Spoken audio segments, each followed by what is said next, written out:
Amigas e amigos do Nocaute, hoje, Dia Internacional das Mulheres, minhas primeiras palavras são para homenagear as lutadoras mulheres que estão aos poucos tomando o poder no mundo, com muita luta, com muita dificuldade. Há pouco mesmo eu vi um filme sobre o Itamaraty, as mulheres no Itamaraty. Eu acho que nós fizemos muito lá no governo Lula, mas não o suficiente, não formalizamos os avanços que fizemos. Então, minha homenagem às mulheres. Uma semana cheia de eventos, uma semana, naturalmente, em que o evento mais pungente, mais tocante, foi a morte prematura do netinho do presidente Lula, que dessa vez pelo menos pôde vê-lo, embora cheio de restrições que expressam, no fundo, esse temor que tem os poderes constituídos ou instituídos em relação ao próprio presidente e liderança que ele tem.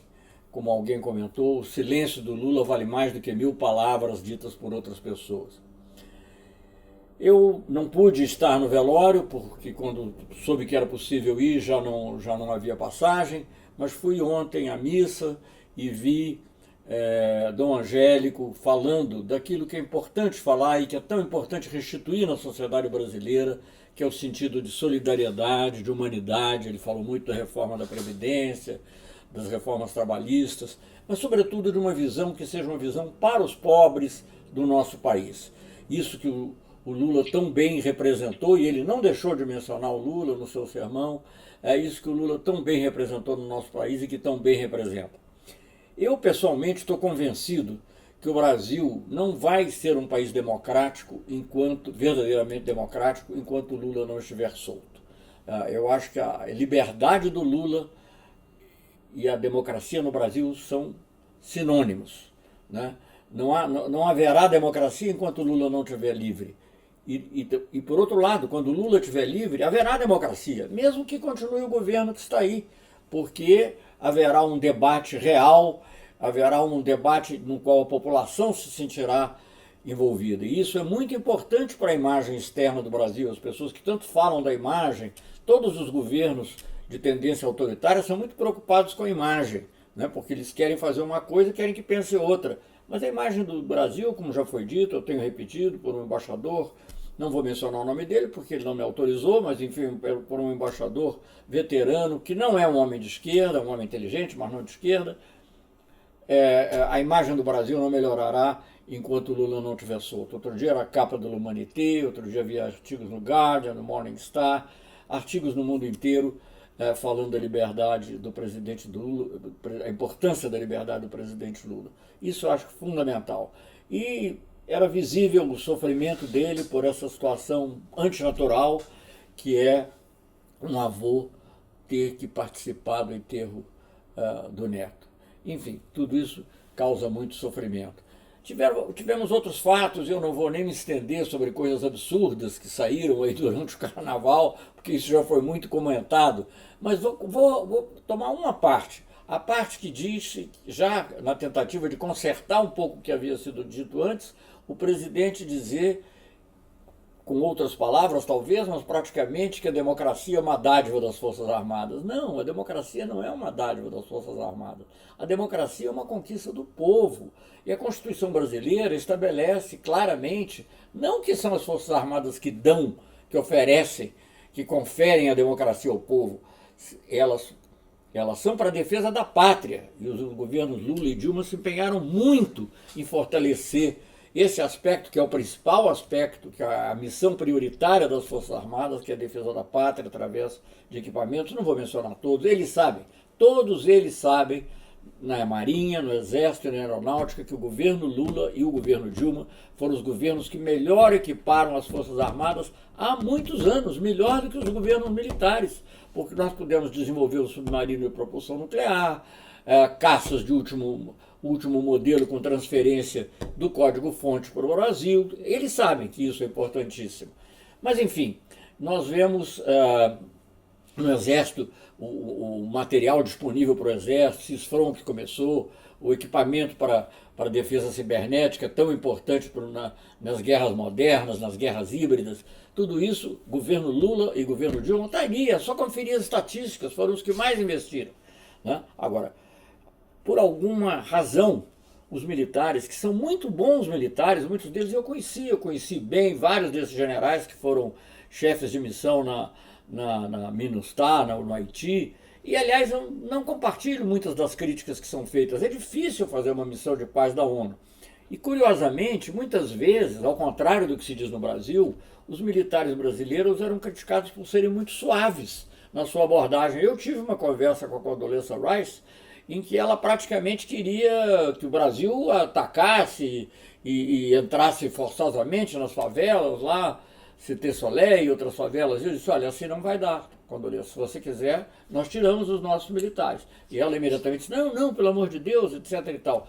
E outra coisa importante, a presença, muito criticada, a presença militar do Brasil na MINUSTAH foi fundamental para que o Preval pudesse, o presidente Preval, que era um homem ligado ao Aristide, historicamente, pudesse ter a sua eleição confirmada. Porque essa não era a visão dos Estados Unidos, não era a visão de outros países. Eu convivi com isso profundamente, é uma outra história, um dia eu contarei. Mas eu quero falar de outro aspecto, que também é importante dessa semana, e esse sim tem a ver com política externa. Acho que nos próximos dias será realizada em Santiago do Chile uma reunião para criar um novo organismo sul-americano, um novo fórum chamado ProSul. O nome já é estranho, porque ProSul dá a impressão que é um programa do Sul. De quem é o programa? Será que é o programa do Comando Sul dos Estados Unidos, que é o ProSul? A nossa era UNASUL, União das Nações Sul-Americanas. Aliás, o nome que o Brasil queria antes era CASA, Comunidade Sul-Americana das Nações. Isso aí foi uma concessão que tivemos que fazer ao presidente Chaves, que queria o nome mais forte, UNASUL. Mas foi a principal influência, aliás, do Chaves na UNASUL, foi o nome. E era uma união que tinha um conselho de defesa para evitar que países criassem bases militares onde pudessem ser atacados outros países, que procurava começar uma base sul-americana de defesa, em que nós já estávamos trabalhando em um drone, né, que como se diz no Brasil dizem VAMP, nas Forças Armadas dizem VAMP, veículo aéreo não pilotado, enfim. Nós estávamos trabalhando nisso, trabalhando no avião treinador sul-americano. Estávamos fazendo junto com a Colômbia e com o Peru, países que não são de esquerda, vejam bem, não tem nada a ver com isso, estávamos fazendo um navio fluvial, não era uma mera barcaça, um navio fluvial. Enfim, então tudo isso foi feito no governo Lula e Dilma, com grande ênfase, com grande interesse em defesa das nossas riquezas. Então eu fico muito preocupado quando eu vejo hoje as Forças Armadas mais voltadas para a política interna, tendo inclusive que funcionar como tutela do presidente. Isso não é uma coisa normal, nós não estamos vivendo uma situação normal. Não é? E aí quando se fala em criar a ProSul, para quê? Porque são governos com afinidade ideológica de direita. Vejam bem, quando se criou o UNASUL não havia nada de afinidade ideológica. Havia alguns governos, naturalmente, que tinham alguma afinidade. Eu acho que o Brasil e a Argentina tinham. Venezuela um pouco menos, porque nós tínhamos crítica. Eu sempre disse para os nossos amigos venezuelanos, inclusive o chanceler, tive conversas com Ali Rodrigues, um homem inteligente, marxista histórico. Eu disse, olha, Ali, você tem que entender o seguinte, o Brasil é um país capitalista e vai continuar a ser um país capitalista, com reformas sociais, mas um país capitalista. Ele tinha uma visão diferente. Mas, enfim, tínhamos isso. Tínhamos a Colômbia, do Uribe, não era nem do Santos, era o Uribe, era um homem de direita, mas ele quis fazer parte da UNASUL, fez parte do Conselho de Defesa Sul-Americano, relutou um pouco, mas fez parte do Conselho de Defesa Sul-Americano, e várias das questões que nós tivemos aqui no continente foram resolvidas, eu não vou relatar todas, porque já falei delas várias vezes. Mas tudo isso é gritantemente contrastante com essa ideia de ProSul, que é obviamente uma coisa induzida de fora, como esse Guaidó foi criado fora. Nunca ninguém tinha ouvido falar de Guaidó na Venezuela antes, não existia. Né? Felizmente, esse intento, digamos, de forçar uma ajuda militar, forçar por meio das armas, foi fracassado. E eu acho que é preciso aqui, sim, distinguir um papel positivo das nossas Forças Armadas, um papel positivo e legalista do ponto de vista do direito internacional. Isso é algo que tem que ser lembrado. Agora, é muito difícil você ter uma política externa que de 10 em 10 dias ou menos, você tem um movimento e depois tem que ser corrigido. Né? Você primeiro diz que vai ter uma base americana, depois os militares dizem que não vai ter a base americana, depois diz que vai ter, que o Brasil vai apoiar com a força, se necessário, a entrada de ajuda humanitária, e vão os militares e dizem que não. Tudo isso, ou se diz que é uma relação prioritária com os Estados Unidos, e que depois se volta. Vejam bem agora a situação delicada e quase constrangedora em que foi colocada a diplomacia brasileira. Eu não quero personalizar porque não tenho interesse nisso, mas veja a situação. Falou-se mal da China, falou-se mal da Rússia, mas muito mal, não foi pouco mal, não, muito mal da China. O capitalismo maoísta, juntamente com o marxismo cultural, são as grandes ameaças do Ocidente que tem que ser salvo pelo Trump. E agora depois do fracasso do 23 de fevereiro, se procura a diplomacia, ou alguém na diplomacia brasileira procura ver se aproxima da China e da Rússia para convencê-los a apoiar o Guaidó. Doce ilusão, vão perder tempo, e tempo em política é uma coisa muito importante. Então nós estamos vendo o Brasil indo para trás. Pró-Sul, que vai ser, obviamente, uma coisa manipulada por Washington, não tem a menor dúvida. É um programa lá desenvolvido em Washington, do qual o Pinheira e o Duque serão os executores principais, enquanto o nosso chanceler fará um pouco de festa em torno, etc. e tal. Então, tudo isso é muito triste, nós ficamos muito aborrecidos, ficamos felizes, por outro lado, com vozes que são vozes moderadas, como o do embaixador Recupero, como vários outros que têm se pronunciado de maneira crítica.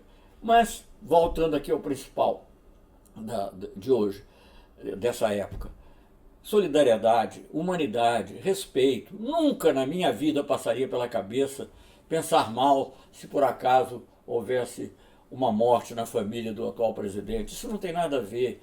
E isso foi muito triste, isso foi demonstração de que há um espraiamento de ódio na sociedade brasileira e comandado de cima. Isso nos causa muita preocupação, embora o próprio presidente não tenha falado, mas familiares dele. Então tudo isso é muito preocupante. Eu fico com o Dom Angélico. Humanidade, solidariedade é o verdadeiro espírito cristão, se é que citam tanto o cristianismo, esse é o verdadeiro espírito cristão, o da irmandade, o da fraternidade, o da proximidade com o próximo, né? Cristo está muito mais próximo de Marx do que de Hitler, e as pessoas querem aproximá-lo de Hitler.